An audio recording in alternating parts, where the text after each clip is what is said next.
नमस्कार, जय श्री राम। बिहार के ओपिनियन पोल में मैं अभिषेक तिवारी आपका स्वागत करता हूं। ये हमारा दूसरा ओपिनियन पोल है और इस वक्त हमारे पास जो सैंपल साइज है वो लगभग 40,000 का है। हमने 9 प्रमंडल में इस पूरे सेगमेंट को बांट रखा बिहार को, और बिहार के चुनाव को देखते हुए इस बार हमने थोड़ा सा मॉडिफिकेशन किया है। जो सबसे बड़ी बात है इस सर्वे को लेकर के कि हमने मेक श्योर किया है कि जो बिहार की जाति की डेमोग्राफी है उसको ढंग से देखा जाए, जो रिलीजियस डेमोग्राफी है उसको भी ढंग से देखा जाए, और फिर हम आगे बढ़ें। इसमें कई प्रश्न आएंगे आने वाले समय में जो हमने पूछे हैं, जिसका हम रिजल्ट भी आपको बताएंगे। लेकिन पहले मैं बता दूं कि हमने क्या किया है इस बार अलग, ठीक है, जो अन्य मीडिया हाउस से थोड़ा सा अलग। जैसे कि हमने अकेले सिर्फ शाहाबाद प्रमंडल को ऐसे नहीं रखा। देखिए, हमने पहले पटना प्रमंडल बांट लिया, इसके बाद मगध प्रमंडल अलग किया, तिरहुत प्रमंडल को हमने अलग किया, दरभंगा प्रमंडल, पूर्णिया प्रमंडल, भागलपुर प्रमंडल और सारण प्रमंडल अलग किया है, ठीक है। इसमें अगर आप शाहाबाद को जोड़ ले वो अलग साइड है।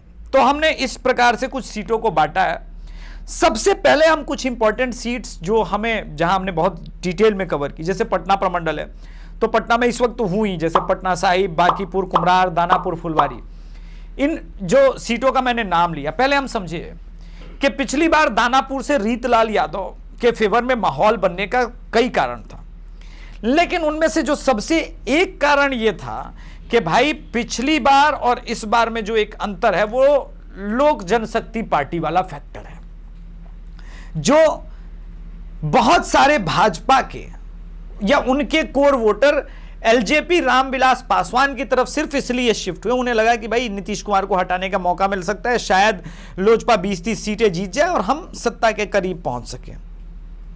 यह देखिए, मानिए या ना मानिए, भाजपा समर्थक भी हो सकता है इससे ऐतराज आता है, लेकिन यह एक स्ट्रेटेजी तो थी जो क्लियर कट नजर आता था। भले प्रधानमंत्री नरेंद्र मोदी ने 2020 के जो उनका तीसरा चुनावी सभा था, तीसरे फेज का, वहां से शुरू करके बिल्कुल नीतीश जी के लिए खुलेआम कैंपेनिंग शुरू की थी, पर शुरुआती रीजन में ये नजर आता है। और इसी कारण से अगर आप देखेंगे पूरा शाहाबाद प्रमंडल, मगध रीजन वाइप आउट हो गया। अब जैसे जहानाबाद का उदाहरण देखिए, जहानाबाद में सुरेंद्र यादव के लिए केक वॉक था। क्यों केक वॉक था? क्योंकि वहां से जो एलजेपी की कैंडिडेट चुनाव लड़ रही थी उनको वोट आया 18,000 के आसपास, और यही मार्जिन रहा हार और जीत का। तो इस बात को समझना पड़ेगा, ठीक है। हम उसके ऊपर जाएंगे, मगर उससे पहले हम कुछ प्रश्न ले लेंगे, ठीक है। तो पहला प्रश्न था कि जन सुराज को आप किस प्रकार से देखते हैं? बिहार के बदलाव में क्या वोट कटवा पार्टी है, क्या वो अरविंद केजरीवाल टाइप के हैं, या वो बिहार की प्रगति चाहते हैं? अब यहां इंटरेस्टिंग आंकड़ा है, सुनिएगा। इंटरेस्टिंग आंकड़ा क्यों है? 30% बिहार की जनता का मानना है कि वो वोट काटेंगे। इसमें 25% ऐसी जनता है जिसने जवाब ही नहीं दिया, हां या ना में, वो मान के चल रही कि कंफ्यूज्ड है वो। किंतु बाकी जो नंबर है वो चौंकाने वाला है। प्रशांत किशोर को बिहार में 12% ऐसी जनता है जो मानती है कि बिहार में बदलाव लेके आएंगे। वोट करेंगे या नहीं वो अगले प्रश्न से आपको जाहिर हो जाएगा। और बाकी एक्सपेरिमेंट है, डीप स्टेट है, वैसा उत्तर आया, अलग अलग आया। अब अगला ही प्रश्न हमने इसीलिए पूछा कि क्या आप प्रशांत किशोर को वोट देंगे? अब इसमें हमने ऐड किया कि आप आखिरी समय तक वेट करेंगे। इसमें से लगभग बिहार की 75% जनता का कहना है, उसमें वो राजद समर्थक भी हो सकते हैं, बीजेपी समर्थक भी हो सकते हैं, कि वो आखिर में देखेंगे कि राजद या बीजेपी या जनसुराज में कौन जीत रहा है, उसके हिसाब से वोट का निर्णय लेंगे वो। ये 2 बैक टू बैक प्रश्नों के कारण ही हमारे पास तीसरा प्रश्न आया। और तीसरा प्रश्न जो एक और प्रशांत किशोर के लिए, और उनके समर्थक हो सकता है मुझे इसके बाद गाली दें, कि क्या प्रशांत किशोर के ऊपर आपको केजरीवाल के कारण या उसके मॉडल के कारण अविश्वास है? बिहार की लगभग 76% जनता ने माना कि अगर केजरीवाल जैसा राजनीतिज्ञ भारत में पैदा नहीं होता तो संभवतः प्रशांत किशोर का मॉडल चल जाता। लेकिन अभी अविश्वास है। ठीक, अब हमने स्पेसिफिक ये प्रश्न पूछा है मुसलमानों से, क्या मुस्लिम समाज प्रशांत किशोर को बदलाव का जनक देखता है या महागठबंधन को वोट करेगा? मुसलमानों में कोई कंफ्यूजन नहीं है इस चीज को लेकर के। उन्होंने यहां उत्तर दिया, उसमें हमने एक क्लॉज लगाया, वक्फ बोर्ड पर क्या मुसलमान वोट करेंगे। दर्शकों, ये आंकड़ा अगर आपकी आंखें खोलेगा तो अभिषेक तिवारी शो को शेयर कीजिएगा, लाइक कीजिएगा, सब्सक्राइब कीजिएगा। 85% ऑफ बिहार मुस्लिम मानते हैं कि वक्फ बोर्ड खुदा की प्रॉपर्टी, उनके साथ अन्याय हुआ है और इसलिए उनके लिए चुनावी मुद्दा है। इसका मतलब क्या है? इसका ओवरऑल मतलब यह है कि 85% मुस्लिम स्पष्ट रूप से कह रहे हैं कि वो वोट कम से कम एनडीए को तो नहीं करने जा रहे। ठीक, एक प्रश्न हमने पूछा नीतीश कुमार जी को लेकर के, बड़ी इनकम्बेंसी की बात रहती है, फटीग फैक्टर की बात रहती है। और ये जो फटीग फैक्टर की बात है, इसमें सबसे बड़ा फैक्टर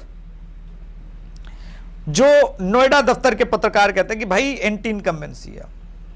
हमने बाई एंड लार्ज एक क्वेश्चन पूछा नीतीश कुमार को लेकर के, नीतीश कुमार का कार्यकाल कैसा रहा? पहला क्वेश्चन, दूसरा क्वेश्चन, तीसरे क्वेश्चन से आप समझने लेंगे उसका मतलब क्या है। पहला प्रश्न पूछा जब हमने कि नीतीश कुमार का कार्यकाल कैसा रहा है, 45% बिहार की जनता मानती है लालू प्रसाद यादव से बेहतर रहा। 45% जनता कहती है कि लालू प्रसाद यादव से बेहतर रहा। 15% जनता कहती है कि ठीक रहा, बढ़िया रहा। अगला प्रश्न, लालू प्रसाद यादव और नीतीश कुमार की सरकार में आपको चुनना रहे तो आप किसको चुनेंगे? यह बिहार के ओपिनियन पोल का यह प्रश्न सार निकाल के जाता है मित्रों। 55% बिहारियों का कहना है कि लालू प्रसाद यादव और नीतीश कुमार में चुनना रहे तो वो नीतीश कुमार को चुनेंगे। अब आप प्रशांत किशोर वाले फैक्टर को इसमें इंक्लूड कीजिए, क्योंकि जब आप ओपिनियन पोल करने जाते हैं तो कई फैक्टर को आपको इंक्लूड करना रहता है।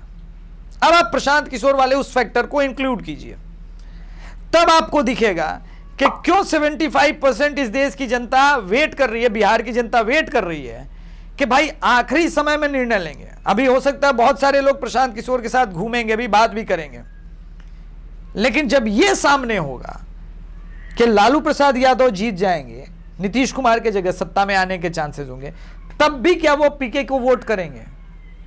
इसका उत्तर तो हमें आने वाले और ओपिनियन पोल में ढूंढना होगा, क्योंकि अभी भी वो चुनावी पेस नहीं पकड़ा है।